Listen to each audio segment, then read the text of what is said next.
Hi lover boy. Hi Krishna bro. ఇప్పుడు ఇంకా ఒకటి బ్యాలెన్స్ ఉండిపోయింది అప్ప ఇందాక అడగల. అవునవునవును. మన వెంకటేష్ గారు కూడా వస్తున్నారు కదా ఈ పండక్కి. అవును. అది ఎలా ఉండబోతుందంట? దాని మీద టెన్షన్ పడాల్సిన అవసరం లేదు కృష్ణ. నువ్వు అవునని కాదన్నా గేమ్ చేంజ్ చూసాము. అదొక రాజకీయ మూవీ.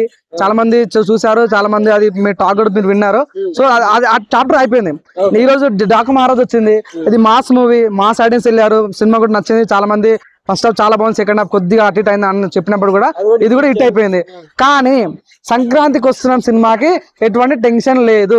ఎందుకంటే ఏం చెప్తున్నప్పుడు నేను ఇందాక అన్నా కదా, గేమ్ చేంజర్ రాజకీయ నాయకులు వెళ్తారు, మెగా ఫ్యాన్స్ వెళ్తారు. మన బాలయ్య సినిమాకి నందమూరి ఫ్యాన్స్ వెళ్తారు, బాలయ్య ఫ్యాన్స్ వెళ్తారు. కానీ సంక్రాంతికి వస్తున్న సినిమాకి ఫ్యామిలీ ఆడియన్స్ వెళ్తారు. సో ఇప్పుడు నేను ఇందాక ఒకటి వెళ్ళినా కానీ ఇక్కడ సంక్రాంతికి వస్తున్న సినిమాకి నేను నలుగురు తీసుకెళ్తా, ఎందుకంటే ఫ్యామిలీ మొత్తం వస్తుంది అక్కడ. ఇక్కడ సినిమాకి చాలా ప్లేస్ అయ్యే ఛాన్స్ ఉంది. ఇదే కాంబో అప్పుడు 2007 లో రిపీట్ అయింది. F2 సినిమాతోని కథానాయకుడు F2 తోని వెంకమ్మ వచ్చిండు, కథానాయకుతో బాలయ్య వచ్చిండు, వినయ్ విజయ్ రామ్ తోటి రామచంద్ర వచ్చిండు. అప్పుడే F2 బ్లాక్ బస్టర్ అయింది. అదే కాంబో సంక్రాంతికి ఈసారి రిపీట్ అయింది కాబట్టి సేమ్ యాక్షన్ అనేది జరుగుతుంది. మన గేమ్స్ అలా అయింది, డాకు మహారాజ్ అలా ఉంది. సో కొద్దిగా positive day first talk game మన సంక్రాంతికి వస్తున్న పాజిటివ్ టాక్ వస్తే మాత్రం సినిమా నెవర్ ఆపలేడు. చెప్తున్నా సినిమాకి అయితే 0 నెగిటివిటీ, 0 వల్గారిటీ, 0 ట్రోలింగ్స్.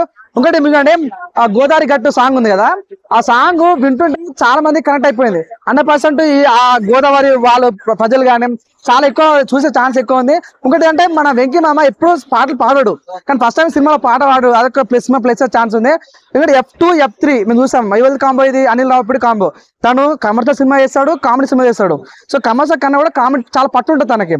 చూడండి మన మహేష్ బాబు సినిమా వచ్చింది, తను పెద్ద కామెడీలో చాలా పెద్ద హిట్ అయిపోయింది అది. సో అవునని కాదన్నా ఈ సినిమాకి చాలా ప్లస్ అయ్యే ఛాన్స్ ఎక్కువ కనిపిస్తుంది. మన వెంకీ మామ తన మేనరిజం కానీ, తన కట్అవుట్ కానీ సినిమా ప్లస్ ఛాన్స్ ఉంది. మీనాక్షి చౌదరి తన గెటప్స్ కూడా పోలీస్ గెటప్ లో వస్తుంది. మన ఐశ్వర్య కూడా నిజంగా వాళ్ళ వైఫ్ అండ్ హస్బెండ్ లాగా చాలా బాండింగ్ కనిపిస్తుంది అనమాట. అది సినిమా చాలా ప్లస్ అయింది. నాకు నచ్చింది ఏంటంటే సినిమా డైలాగ్ కూడా ప్రతి సినిమా ముందు టీజర్ వస్తుంది, ప్రతి అబ్బాయి లైఫ్ లో ఒక లవర్ ఉంటుంది డైలాగ్ గానీ. సో చంపడం కూడా చాలా క్రేజీ. సహజంగా చంపడం అంటే ఏంది, కుట్ల కొడితే కత్తి గుచ్చి గాలి ఎగిరి అది కాదు. సో సింపుల్ గా నవ్వుకుంటే చంపడం అనేది చాలా అనిపిస్తుంది. అంటే పెళ్ళైన వాళ్ళు, పెళ్లి కాబోతున్న వాళ్ళు, లవర్ ఉన్న వాళ్ళు, లవర్ చేయాలనుకున్న వాళ్ళు, ఇట్లా ఇవన్నీ కూడా అందరు జోనర్ కి సెట్ అయ్యే ఛాన్స్ ఏదైనా ఉంటే సంక్రాంతికి వస్తే సినిమా. ఒక చెప్తున్నాను కృష్ణ, రాజకీయ సినిమా చూసాము, నిన్న మా సినిమా చూసాము. ప్రజలకు ఏం కావాలి, ఎంటర్టైన్మెంట్ కావాలి, కొద్దిగా నవ్వుకోవాలంటే ఏంది, నవ్వడానికి కథ సంక్రాంతికి వస్తున్న సినిమా ఉంది.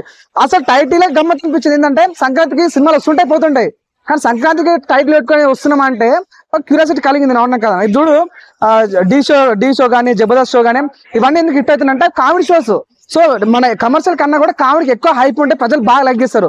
ఒకప్పుడు పలానా టైంలో అల్లాజున్ మాట్లాడినాడు, నేను ఎంత కష్టపడ్డా నా వీడియోలు వ్యూస్ తక్కువ అవుతున్నాయి, కానీ సుధీర్ వ్యూస్ ఎక్కువ అవుతున్నాయి అని చెప్పాడు. ఎందుకంటే ఒక హీరో కన్నా కూడా కామెడీకి చాలా ఎక్కువ బజ్ ఉంటుంది.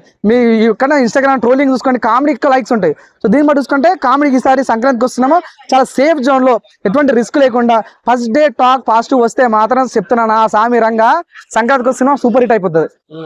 అది ఓకే, థ్యాంక్ యూ. అక్కడ